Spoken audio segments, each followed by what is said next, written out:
Hello বন্ধুরা, welcome our new video. আমি মণিদীপা চলে এলাম তোমাদের সাথে আমার ডেইলি লাইফের কিছু একটুখানি টুকটাক ভিডিও নিই। অনেকদিন তোমাদের সাথে ভিডিও শেয়ার করা হয়নি, আজ চলে এলাম অনেকদিন পর তোমাদের সাথে শেয়ার করতে।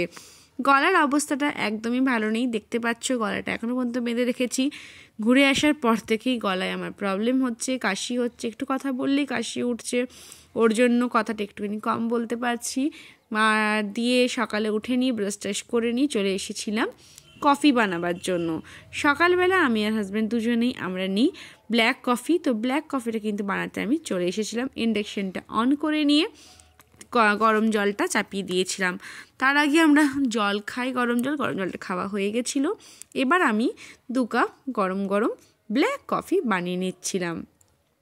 ওদিনকে এটা আমার ছুটির দিনে হচ্ছে, আজকে যেহেতু স্যাটারডে, ওর জন্য ছুটির দিনে এটা আমি আমার মর্নিং রুটিনটা তোমাদের সাথে দেখাচ্ছি। আর অন্য দিনের রুটিনটা একটুখানি আলাদা ধরনের হয়, কেন ছেলে যেহেতু স্কুল থাকে, ওর টিফিন বানাতে হয়। তো আজকে ছুটির দিনে তো তোমাদের সাথে শেয়ার করছি। তো বলতে বলতে 2 কাপ কফি বানানো হয়ে গেল। মানে আমার এখানে চিনি আর আমি কফিটা কাপের মধ্যে ঢেলে নিলাম, দিয়ে এবারে গরম ফুটন্ত জলটা আমি ওর মধ্যে ঢেলে নিলাম। আমি এইভাবেই ব্ল্যাক কফিটা বানাই, আমি ফুটাই না। আমি দুধের কফিটাও, যেটা মিল্ক কফি হয়, সেটাও আমি কিন্তু এভাবেই বানাই আমি। তো অনেকের আবার বেশ খানিকটা ফুটিয়ে নিয়ে খেতে ভালোবাসে, আমিও ভালোবাসি, কিন্তু ওই গ্যাস অ্যাসিডিটির ভয়ের জন্য এভাবে খাই। তো যাই হোক, চলো বিস্কিট নিয়ে নিয়েছি, সকাল সকাল খালি পেটে খাবো না বলে বিস্কিটের সাথে ব্ল্যাক কফিটা সকাল সকাল কিন্তু এনজয় করা যাক। দেখো আমি এখানে রান্নাঘরের মধ্যেই একটুখানি কফিটা খেয়ে নিচ্ছিলাম গরম গরম। আর আমার গরম গরম কিন্তু ঠান্ডার সময় কিন্তু গরম গরম খেতে বেশ ভালো লাগে। ঠান্ডা করে কিন্তু চা বা কফি যাই বলো কিনা, কোনোটাই কিন্তু ভালো লাগে না। এরপরে চলে এলাম চাটা খেয়ে নিয়ে, এবারে আমি আটা মাখতে জলখাবার বানাবো বলে। তো আমাদের এখানে মানে অনেকের সব জায়গায় তোমরা বিভিন্ন ধরনের ব্রেকফাস্ট বানিয়ে থাকো, কিন্তু আমার বাপের বাড়িতে কিন্তু এই নিয়মটাই ছিল। কিন্তু আমি এখানে বিয়ে করে আসার পর থেকে এদের কিন্তু ওই রুটিটাই সকালবেলা চাই, রুটি তরকারি রুটি যাই হোক, সকালবেলাটা রুটি চাই। আর আমার তো এদিকে মনটা করে অন্য অন্য কিছু খাবো, কিন্তু কি করা যায়, একজনের জন্য আলাদাভাবে কিন্তু বানিয়ে ওঠা কিন্তু সম্ভব হয় না। যখন যেদিন ছেলের অন্য অন্য কিছু টিফিন বানায়, সেটা কিন্তু আমি আমার নিজের জন্য রেখে নিই। রুটিটা আমার প্রতিদিন কিন্তু পার্সোনালি খেলতে ভালো লাগে না, মনে হয় কোনোদিন চেঞ্জ করে করে কিছু কিছু খাই। তো কথা বলতে বলতে আটাটা আমি মেখে নিচ্ছিলাম, যেহেতু রুটি করব বলে। আমি দেখো কথা বলতে বলতে আমার আটাটাও আমার মাখা হয়ে গেল। আটাটা ভালো করে মেখে নিচ্ছিলাম।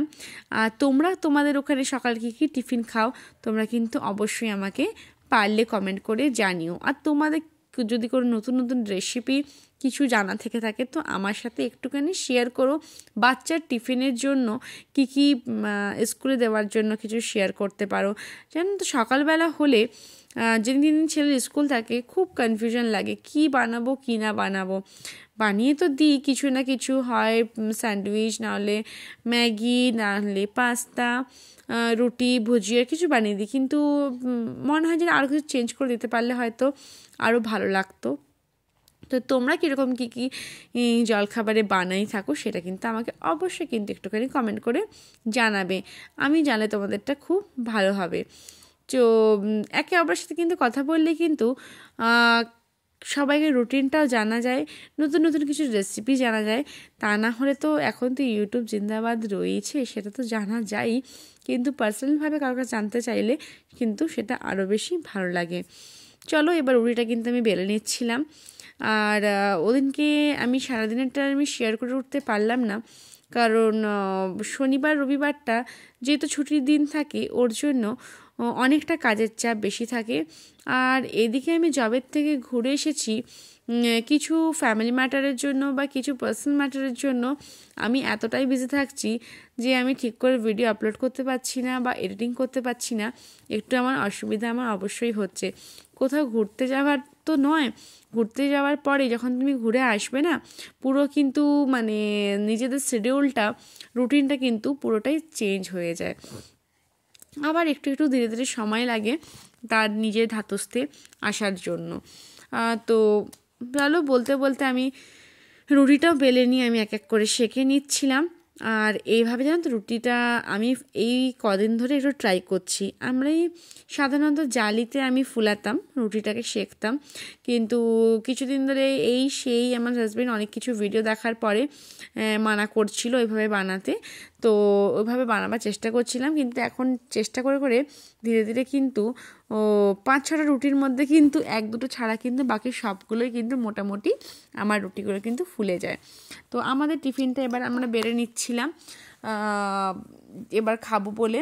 আর আমার ছেলেরটা আমি একটার মধ্যেই নিই, যেহেতু আমি যতক্ষণ না খাবো আমার ছেলেও খায় না, ওর জন্য ওর আর আমার টিফিনটা একসাথেই আমি বেড়ে নিই। টিফিন বলো ভাতটা বাদ দিয়ে বাকি আমার আর ওর খাবারটা মোটামুটি শুকনো খাবার থাকলে আমি আর ছেলে একটা থালার মধ্যেই আমরা খেয়ে নিই। দিয়ে ওদিনকে মাটন বেঁচেছিল, রাত্রেবেলা মাটন করা হয়েছিল, তো মাটন বেঁচেছিল। তো সকালবেলা হাজব্যান্ড বললো যে আমি মাটন দিয়ে খাবো, তো চলো সকালবেলা ওই মাটনের ঝোল দিয়ে আমাদের রুটিটা সারা হলো, জলখাবারটা সারা হলো। আর জানি না কেন শনি রোববার হলে আমার না রান্না, সবাইকার যেমন শনি রোববার হলে কুকিং স্পিডটা মানে অন হয়ে যায়, আমার কিন্তু শনি রোববার হলে রান্নার একদম ইচ্ছেটাই আমার মরে যায়। আমার এক ফোঁটা রান্না করতে আর ইচ্ছা করে না, তখন মনে হয় যে কোনো মধ্যে কিছু খেয়ে কাটালেই হলো। পুরো সপ্তাহ তো দৌড়ভাগ করে কাটা হয়, এই টিফিন বানাও, এই করো, এই সময়টাতে মনে হয় কিছু খেয়ে কাটালেই 2 দিন একটু রেস্টের মধ্যে থাকলে হলো। যাই হোক, রেস্ট তো হয় না, কেন স্যাটারডে সানডে কাজের চাপটা বেড়ে যায়। জলখাবার খেয়ে নিলাম, জলখাবার খাবার পর চলে এলাম এবার ঘরের কাজ করতে। সকাল সকাল জলখাবারের পর যেটা কাজ থেকে থাকে, ম্যাশি বেডটাকে ক্লিন করবার। আর শীতকাল মানে তো চারিদিকে ব্ল্যাঙ্কেট, এগুলো তো রয়েছে। আমাদের এখানে এখনও ঠান্ডাটা রয়েছে, হালকা ফুলকা বলবো না, মানে ঠিকঠাক ঠান্ডাটা রয়েছে, মানে সোয়েটারটা হালকা সোয়েটার জ্যাকেট পরতে হচ্ছে।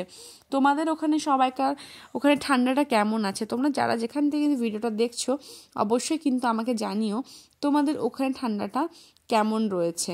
আমাদের এখানে ঠান্ডাটা জানো তো অনেকটা টেনে, যতক্ষণ না হোলিটা পার হয় আমাদের এখানে ঠান্ডাটা কিন্তু পার হয় না, এখানে ঠান্ডাটা থেকেই যায়। তো এর জন্য শেষের দিকে শরীরটাও অনেক, বাচ্চাদের বলো আমাদের বলো, খুবই খারাপ হয়। এখনও পর্যন্ত যেমন সর্দি কাশি আমাদের কোনোটাই ঠিক হয়নি।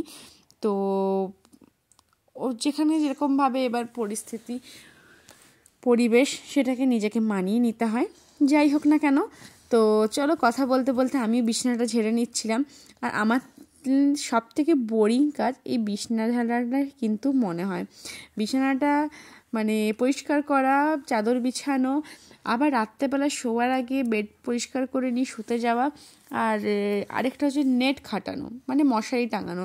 এটা কিন্তু আমার সব থেকে মানে কষ্টের জায়গা, আমার এটা করতে ভালো লাগে না। যাই হোক, করতে তো হবেই, রেগুলার কাজের মধ্যে পড়ে। কিন্তু হ্যাঁ, আমি মশারি টাঙাই না, আর আমি ওই টাঙানোর এটাই উঠিয়ে দিয়েছি, যাও না কেউ টাঙানো হবে না, কোনো ঝামেলা হবে, গুড নাইট জ্বালানো হয়, শোয়া হয়, কারণ ওই কাজটা আমার একদম ভালো লাগে না। তো কথা বলতে বলতে আমার বিছনা ঝাড়াটা কমপ্লিট হয়ে গেল। এবার আমি টুকটাক ডাস্টিং করব, সোফা ঝাড়বো, সব কিছু আমি ডাস্টিংটা আগে কমপ্লিট করে নিই, তারপরে আমি ঝাড়ু পোছা করতে আমি যাই। কেন ডাস্টিং করার পর ধুলোটা যেহেতু পড়ে, ওর জন্য আগে ডাস্টিংটা চারিদিকে যতটা পারি করে নিই। এখনও পর্যন্ত আমার কোনো হেল্পিং হ্যান্ড নেই, নিজেই করি। ওর জন্য যতটা পারি ততটা সম্ভব আমি করি। আর ছোটো ছোটো ভিডিও তোমাদের সাথে শেয়ার করার চেষ্টা করছি। আমার এই জীবনের ছোট্টখাটো ভিডিও তোমাদের সাথে শেয়ার করছি, সেটা কিন্তু কেমন লাগছে তোমরা কিন্তু অবশ্যই কিন্তু আমাদের জানাবে, তাতে কিন্তু আমারও ভিডিও করতে আরও মোটিভেট পাবো, আরও ভালো লাগবে। তোমরা কিন্তু অবশ্যই কিন্তু কমেন্ট করে জানিও আমার ভিডিওগুলো তোমাদের কিন্তু কেমন লাগছে। চলো, এই কথা বলতে বলতে আমি আমার সোফাটা ঝাড়া হয়ে গেল। আর আমার যদি ভিডিওটা ভালো লেগে থাকে তাহলে কিন্তু অবশ্যই লাইক শেয়ার করবে, কমেন্ট করবে, আর কিন্তু সব সময় কিন্তু পাশে থাকবে। আমরা একে অপরের পাশে না থাকলে কিন্তু কখনোই এগোতে পারবো না। টাটা, সবাই খুব ভালো থেকো।